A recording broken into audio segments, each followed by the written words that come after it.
गुरुजी के चरणों में सत सत प्रणाम। और आप सभी दर्शकों को मेरा सादर नमस्कार।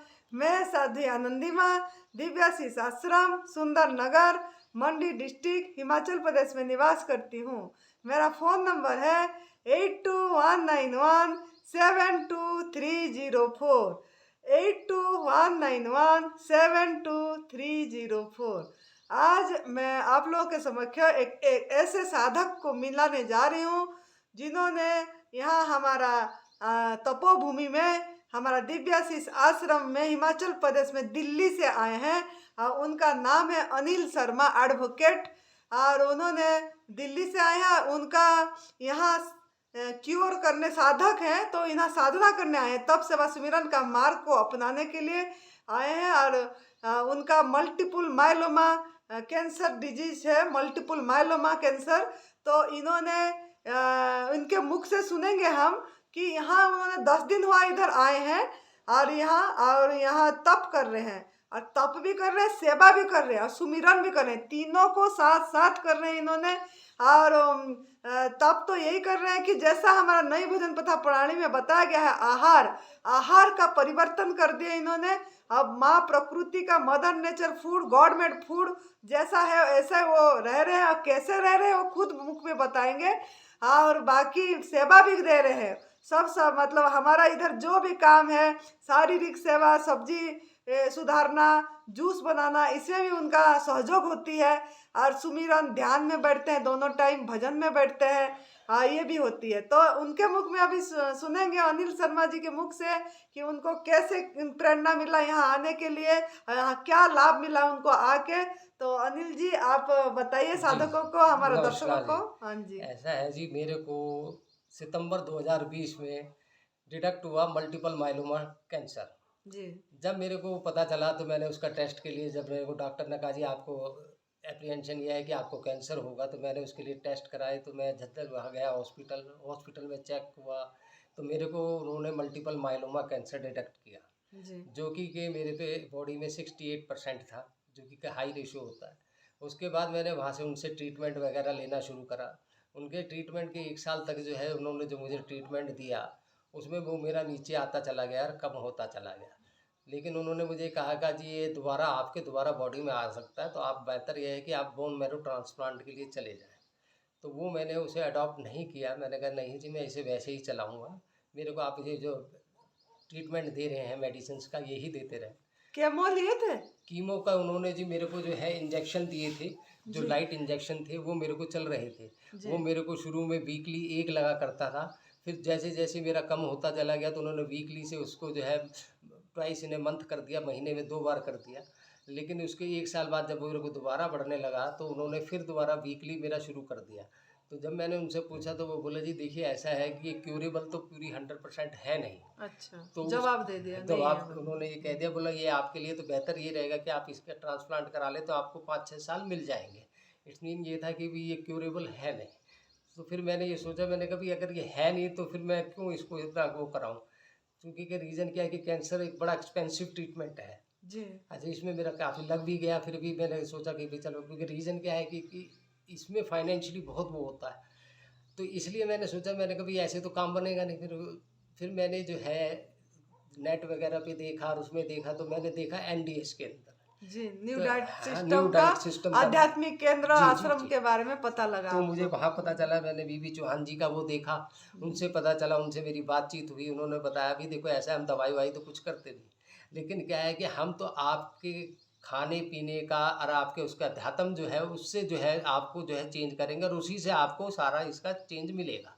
उसके बाद जी उन्होंने मेरे को आनंदमयी जी का फ़ोन नंबर दिया और सुरेश जी जो है उनका नंबर दिया कि आप उनसे बात कीजिए। फिर मैं आनंद मैया से बात की, इन्होंने मेरी बात हुई। इन्होंने बताया कि भाई ऐसे है, इसमें आपको आना पड़ेगा, हम आपको सारा समझाएंगे। सुरेश जी से मेरी बात हुई। सुरेश जी जो कि खुद किसी टाइम में कैंसर पेशेंट रहे जी और जी जिनको डॉक्टरों ने जवाब दे दिया था, ये कह दिया था कि इन्हें घर ले जा रहे हो। बेचारे घर जाके उनके घर में जो है उन्हें ऐसा हो गया था कि कोई उन्हें देखने को तैयार नहीं था। सब ये सोच रहे थे ये आज गए ये कल गए। जी जी वो आदमी जो इस हालात में हो, और आज वो मेरे सामने, मैंने जब उन्हें देखा तो मैं ये कह रहा हूँ कि आप उनको देख के ये कह सकते हैं, कहेंगे कि नहीं तो कोई बीमारी ही नहीं है। क्योंकि जो आदमी इस हालात में था, जिसको ब्रेन में भी कैंसर था, स्टमक में भी, उनके इंटेस्टाइन में भी कैंसर था, और वो उन दोनों से निजात पा गए सिर्फ किस वजह से, ये जो सिस्टम जो इन्होंने यहाँ चला रखा है, जिसको उन्होंने मुझे बताया।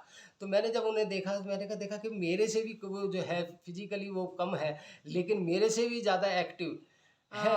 काम कितना करते हैं, पूरी वही हार्ड लेबर, एक मतलब लेबर का काम करते बिल्कुल हैं बिल्कुल बिल्कुल। पूरी। तो कहने का मेरा मतलब ये है कि जब वो ठीक हो सकते हैं तो मैं क्यों नहीं हो सकता। तो मेरे मन में ये हुई कि मैं भी जाऊं। तो उसके बाद जो है मैं माता जी से बात करी, मैंने, इन्होंने कहा आप आ जाइए। मैं यहाँ आया, इन्होंने मुझे बताया कि देखिए ये सब करना आपका है, आपके मन, आपने करना है। हम तो रास्ता बताए, करना ना करना ये आपने है। आपने सबसे पहली बात तो आप अपने दिमाग से ये बात निकाल दीजिए कि आपको ये बीमारी है। जब तक आप मन से नहीं जीतेंगे तब तक आप तन से नहीं जीत सकते। जी। तो मन से जीतने के लिए सबसे पहले मन को आपको करना है। मन जो है वो आपका अध्यात्म से, क्योंकि वो भी बहुत जरूरी है। लगेगा कैसे, आप कंसंट्रेट कैसे करेंगे। तो यहाँ अध्यात्म भी है। दूसरा क्या है, आहार।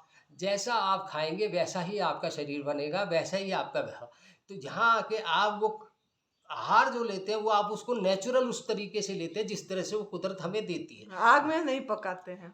हम उसको किसी भी तरह से चेंज नहीं करते। उसमें ये नहीं कि हम उसको स्वाद बढ़ाने के लिए उसको पका लें या उसको किसी और तरीके से कुछ कर, नहीं। जैसा कुदरत ने हमें दिया है हम उसको उसी रूप में सेवन करते हैं। और उसके अलावा सबसे बड़ी चीज़ क्या है कि कोई भी बीमारी इस दुनिया में जो भी है वो हमारे पेट से चलती है। अगर पेट नहीं तो बीमारी नहीं। तो वो जो बीमारी जो है उसके लिए क्या है कि आते हैं, इनको साफ करने के लिए एनीमिया जो है, वो एनीमिया जो दिया जाता है वो सबसे, और उसका तरीका क्या है, प्रॉपर तरीका अगर ना हो तो वो फ़ायदा नहीं करता। तो सुरेश जी ने मुझे उसका प्रॉपर तरीका बताया। मैं यहाँ पे एनीमिया लेता रहा, जैसा उन्होंने बताया, जैसे जैसे करा, जैसे जैसे उन्होंने मेरे को डाइट बताई, मैंने उस हिसाब से उसको फॉलो करा जी। और उससे आपने निर्जला करे, 10 निर्जला दिन मैं करा जी, निर्जला भी करा। लोग कहते हैं कि हाँ भाई कैसे रहेंगे, मैं रहा। जी। ये नहीं रहा, मैं नहीं रहा। नींबू पानी में भी रहे एक दिन। तो मैं कहने का मेरा मतलब ये तो सब आपके अपने मन की, आपने अपने इस दिमाग में ये विचार डालना है कि आप जो है ये कर रहे हैं, और ये जो आप कर रहे हैं तो आप जो है उसको अपने दिमाग को शांत कर लिया तो सब कुछ शांत है। अभी आप कैसे ले रहे हैं डाइट, मतलब रस में है, जूस पे हैं आप? हाँ जी, मैं जिस टाइम माता जी और जूस दिन में कितने बार लेते हैं सिर्फ? ऐसा है जी माता जी, मैं दिन में जूस जो है 2 या 3 बार लेता हूँ। मिनिमम लेते बस हैं। बस वो कम से कम, मैं खाने में कुछ नहीं लेता सॉलिड, मैं जूस लेता हूँ। और जूस भी मैं तब लेता हूँ जब मेरे को मन अंदर से वो इच्छा होती है कि मुझे कुछ लेना है। अगर मेरे में इच्छा नहीं होती तो मैं नहीं लेता, जबरदस्ती मैं अपने शरीर के साथ नहीं करता। जी। उससे मुझे जो फायदा हुआ, जो इतने 9 दिन में मेरे को जो फायदा हुआ है वो ये हुआ है कि सबसे पहले तो मेरा वजन जो है वो 5 किलो कम हो गया। दूसरा क्या है कि मैं जब था, क्योंकि मल्टीपल माइलोमा में जो है इसके इफेक्ट्स बॉडी पे कहीं आते हैं, तो उसमें सबसे बड़ा क्या होता है कि स्टेमिना, आपका स्टेमिना कम हो जाता है, सांस चढ़ने लग जाती है, वो मेरा ख़त्म हो गया। उससे ये है कि पहले मैं जैसे चला करता था, स्टेयर्स चढ़ता था तो मेरे को सांस फूल जाता था। जी। अब ये है कि मैं यहाँ पहाड़ पे 3-3 किलोमीटर चला भी जाता हूँ, चढ़ाई भी कर जाता हूँ, और फिर भी मैं नॉर्मल हूँ। दूसरा क्या है कि मेरी जो स्टमक जो है यहाँ पे स्ट्रेस रहता था, खिंचाव रहता था, दर्द रहता था। मैं बैठ के उठता था तो मेरे को एक ऐसे लगता एकदम सीधा नहीं खड़ा हो पाता था, वो मेरा ख़त्म हुआ। कमर में मेरे जो है जॉइंट में लोअर पोर्शन में जो है यहाँ दर्द रहता था, उसकी वजह से ही कह लो शायद, क्योंकि ये मल्टीपल माइलोमा का इफेक्ट बोन्स के ऊपर होता है मेन। तो वो भी जो है उसमें भी मेरे को काफ़ी आराम है। मैं अब आराम से चल भी लेता हूँ, सो भी लेता हूँ। पहले शुरू में मेरा ये हाल था कि मुझे करवट लेने के लिए 2 बार सोचना पड़ता था कि मैं करवट कैसे। अच्छा। तो अब जो है मेरे को इसका फ़र्क है, और ये काफ़ी बहुत बड़ा फ़र्क मैं समझता हूँ। और आगे बाकी जहाँ आगे तक की बात है, क्योंकि रीज़न क्या है कि जाके आदमी एक टाइम तो अपने गृहस्थ में जाना ही पड़ता है। अब मैं जा रहा हूँ तो, लेकिन मैंने ये सोच लिया कि मैंने आगे अपने जीवन में भी इसको इसी तरह से फॉलो करना है। और जो एनिमा दिन में आप अभी कितने बार कर रहे हैं? ऐसा है जी, मैं दिन में अभी 4 बार कर रहा हूँ। जी। क्योंकि रीज़न क्या है कि मैं यहाँ हूँ। अब मैं जब घर जाऊँगा तो उसको बढ़ा सकता हूँ, क्योंकि रीज़न क्या है कि एनिमा लेने के बाद अगर हम थोड़ा लेट जाएँ थोड़ी देर तो वो आंतों को अच्छी तरह साफ़ कर देता है। जी। तो इसलिए चूंकि कि देखो हम यहाँ आए हैं, यहाँ थोड़ा सा कई बार पॉसिबल नहीं हो पाता, क्योंकि रीज़न क्या है, शुरू में आप करोगे तो आपको उसको होल्ड अभी करने में थोड़ा भी टाइम अभ्यास कर रहे हैं तो जाके आपका जी, हो जी, जाएगी। जी, वो 6 बार 7 बार बस लेना है तो आपको। उसको आप जितनी बार आप ज़्यादा लेंगे उतना बढ़िया है। और जितनी आपकी आंतें साफ होंगी, आप ये नहीं सोचिएगा आपकी सिर्फ जो बीमारी है वो ठीक हो रही है, आपकी और भी बीमारियां जो ऐसी जिनको आप नहीं समझ रहे या आपको नहीं लग पता रहा, नहीं है। वो भी आपको भविष्य में नहीं होंगी और आप ठीक हो जाएंगे। रही बात ये है कि ये जो लोग कहते हैं कि भाई ये वजन जो है ये गिर जाएगा, ये वजन जो है शरीर जो है, देखिए आप कुछ ना भी खा लीजिए, शरीर ने आपके उसमें से जो लेना है वो लेगा, बाकी सारा वेस्ट निकाल देता है। तो उसी तरह से जब आप कच्चा फल खाएंगे, कच्चा फ्रूट खाएंगे, तो वही चीज़ उसमें भी मिलती है। तो शरीर ने उसमें से लेना, तो आप वेट भी गेन कर जाएंगे।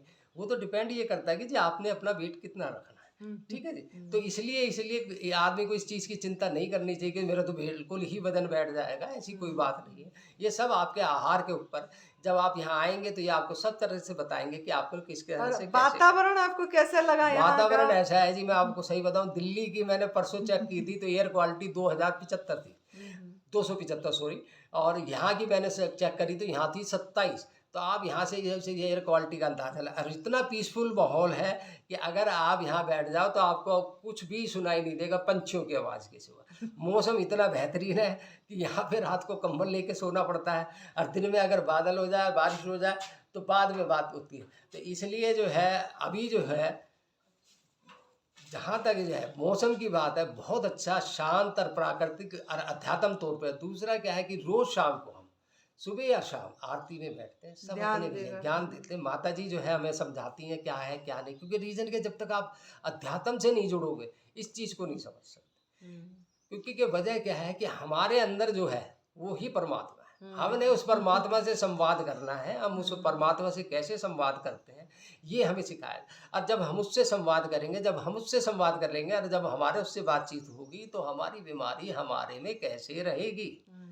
तो हम ये सब उस पर छोड़ो ना, विधाता पे, तो उसके हाथ पे छोड़ दो। अपने मन में से ये निकाल दो जी मेरे को तो ये बीमारी है, और ये आपने अपने मन में से निकाल दी तो आपके तन में से अपने आप निकल जाएगी। और मन से वो तब निकलेगी जब आप परमात्मा को छोड़ दोगे सब कुछ। क्योंकि ये मत सोचो कि आप कर रहे हो, आप कुछ नहीं कर रहे। मैं यहाँ आया तो मैं अपनी मर्जी से नहीं आया, ये भी मैं उसकी मर्जी से आया, उसकी इच्छा हुई तो मैं आया। क्योंकि अगर ना मैं वो मेरे को कुछ रास्ता दिखाते तो शायद मैं यहाँ ना आता। तो ये सब प्रभु इच्छा है। और रही बात देखो जीवन मरण और आदमी की आयु, ये सब उसने लिखी हुई है पहले से। लेकिन क्या है, इंसान कोशिश पुरुषार्थ करता करता है, बस। पुरुषार्थ वो आपका करता है। काम है, कर्म करो। हमको रास्ता अच्छा जी, मिल जी। गया, पता लग गया, तो हम चल पड़ना है बस, विश्वास तो इसलिए करके, मेरा कहना ये श्रद्धा है करके। कि मैंने जो हासिल किया मैं उससे बहुत संतुष्ट हूँ। और मैं अगर आगे जब पूर्ण समझ तो जाऊंगा तो मैं सबको यही कहूंगा कि वो भी इसी को फॉलो करें। बल्कि मैं तो कहूंगा अभी से आप लोग फॉलो करें। उससे क्या है कि आप उस जगह ना पहुंचे जहाँ कभी भगवान ना करे किसी को किसी भी तरह से पहुंचना पड़े, और आप सारी जीवन स्वस्थ और निरोगी रहे। धन्यवाद। धन्यवाद, बहुत अच्छी बात बोले। तप करे, सेवा करे, सुमिरन भी करे, सब तीनों बिल्कुल। साथ साथ जी, करे। जी। और यहाँ का तरंगे उनको ठीक बस। करा, वाइब्रेशन ठीक करा, यही बोल रहे हैं उन्होंने। तो आप लोग भी इसको अपनाइए, तप सेवा सुमिरन का मार्ग को। और खुश रहिए, प्रसन्न रहिए, आनंद में रहिए, और मैत्री भाव, करुणा भाव दीजिए। जय तंदुरुस्ती, जय तंदुरुस्ती।